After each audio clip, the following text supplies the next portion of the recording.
राखतो महाराष्ट्र माझा। मित्रांनो, जरांगे पाटलांनी मुंबईत यशस्वी आंदोलन करून दाखविल्यावर मुस्लिम समाजातून अशी एक अपेक्षा समाज माध्यमातून व्यक्त होताना दिसली की मुस्लिम समाजातून एखादा जरांगे पाटलासारखा नेता का उभा राहत नाही। या प्रश्नाचे उत्तर देण्याचा आज मी प्रयत्न करणार आहे। मित्रांनो, जरांगे सारखे नेतृत्व मुसलमानांमधून उभे राहणे कदापि शक्य नाही, कारण महाराष्ट्रात मराठा ही राज्यकर्ती जमात आहे जी की मुसलमान नाहीत, किंवा त्यांच्या पाठीशी जशी पवारांसारखी अदृश्य शक्ती आहे तशी मुसलमानांच्या पाठीशी नाही। मात्र असं बिलकुल नाही की महाराष्ट्रात किंवा देशात मुस्लिम समाजाला कुठलेही राजकीय भविष्य नाही। मित्रांनो, कोणत्याही लोकशाही राष्ट्रात कोणत्याही धार्मिक समूहाचे राजकीय भविष्य दोन गोष्टीमुळे ठरत असते। एक त्यांची संख्या आणि दुसरी त्यांची राजकीय समज। आपल्या देशात आपली संख्या कमी आहे हे मुसलमानांनी लक्षात ठेवावे। आपण अल्पसंख्याक आहोत हे निश्चित। आता राहिला प्रश्न राजकीय समजेचा, पॉलिटिकल अवेअरनेस, शहाणपण।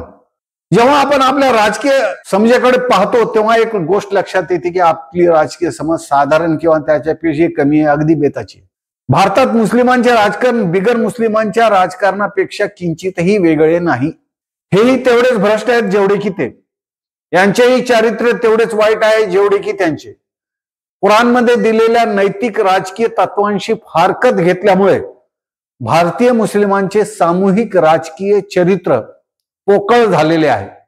म्हणून मुसलमान देशातील जनतेला कुराणला अभिप्रेत असलेले नैतिक मूल्यांवर आधारित कल्याणकारी राजकारण देऊच शकत नाहीत, म्हणून त्यांना नेतृत्वाची संधी मिळत नाही। मुसलमान राजकारण्यांमध्ये नैतिक शक्ती नाही हे इतर राजकारण्यांच्या बऱ्यापैकी लक्षात आलेले आहे। आपल्या या अवगुणामुळे ते एक मुस्लिम राजकीय पक्ष उभा करू शकत नाहीत किंवा उपलब्ध मुस्लिम राजकीय पक्षात फार काळ टिकून राहू शकत नाहीत। ते फक्त बिगर मुस्लिम पक्षांमध्ये कार्यकर्ते म्हणून दीर्घकाळ राहू शकतात। हे कटू मात्र सत्य आहे। मुसलमानांना भारतामध्ये राजकीय प्रतिनिधित्व नाही हे जरी खरे असले तरी पोकळ चरित्र आणि बेताची राजकीय समज, भ्रष्ट आचरण असल्यामुळे जेथे त्यांना संपूर्ण नेतृत्व आहे असा पाकिस्तान नावाचा वेगळा देश घेऊनही मुसलमानांनी त्या देशाची काय अवस्था केलेली आहे हे आजकालच्या पाकिस्तानमधील अराजकतेवरून दिसून येते। यामुळे नेतृत्व महत्वाचं नाही, चारित्र्य महत्वाचं आहे। वाईट चारित्र्याच्या माणसांच्या हातात सत्ता गेली तर पाकिस्तान सारखी परिस्थिती होती, भारतासारखी परिस्थिती। वाईट चारित्र्याच्या लोकांनी इस्लामच्या नावाने वेगळी भूमी तर घेतली पण तिचे वाटोळे करून टाकले। मित्रांनो, प्रत्येकाला माहित आहे की देशात चांगले डॉक्टर कोण आहेत आणि प्रत्येक जण त्यांच्याचकडे आपले उपचार करू घेऊ इच्छित। मग कोणालाच हे बघायचे नसते की त्या डॉक्टरचा धर्म कोणता आहे। जसे की शिवसेना प्रमुख बाळ ठाकरे यांनी आपल्या उपचारासाठी डॉक्टर अब्दुल जलील पारकर यांची निवड केली होती।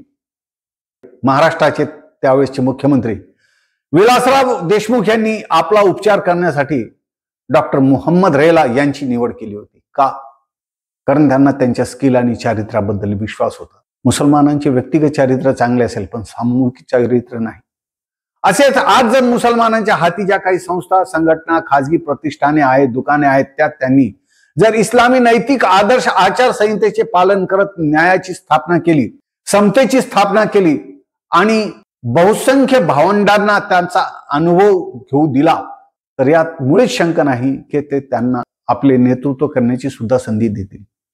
भूतकाळात अब्दुल रहमान अंतुले आणि वर्तमान काळात बॅरिस्टर अवेसी हे असे दोन मुस्लिम नेते आहेत ज्यांच्या नेतृत्वाला देशबांधवांनी मान्यता दिलेली आहे। जोपर्यंत मुसलमान कुराणला अभिप्रेत असलेले, नैतिकतेने ओतप्रोत असलेले राजकारण करणार नाहीत त्यांचे राजकारण यशस्वी होणार नाही। मग प्रश्न पडतो की नैतिक राजकारण कसे करावे? तर त्यासाठी कुराणचा अभ्यास, प्रेषित मुहम्मद मुस्तफा सल्लल्लाहु अलैहि वसल्लम यांचे जीवनचरित्र आणि हजरत उमर फारूक रजियल्लाहु ताला अन्हु यांचे 20 वर्षाचे सत्ताकारण जे 632 ते 661 इसवी सनाच्या दरम्यान होते त्याचा अभ्यास करावा। असे करायचे नसेल तर 78 वर्षापासून जे राजकारण आपण करत आहात तसेच आणखीन 78 वर्ष करत राहा, काडीचा फरक पडणार नाही, कारण तुमची मेजॉरिटी नाही. अशीच राजकीय वाताहत होत राहील एवढे मात्र लक्षात असू द्या. कधीही मेजॉरिटीच्याच लोकांची सत्ता डेमोक्रेसीमध्ये येते, मग त्यांचे चारित्र्य कितीही वाईट असो. इतरांना मात्र जोपर्यंत आपले चारित्र्य आणि आपण देशावरील प्रेम हे सिद्ध करत नाही तोपर्यंत त्यांना संधी मिळत नाही. ही काळ्या दगडावरची पांढरी रेषा आहे, हे लक्षात असू द्या. आपली काळजी घ्या. धन्यवाद. जय हिंद, जय महाराष्ट्र.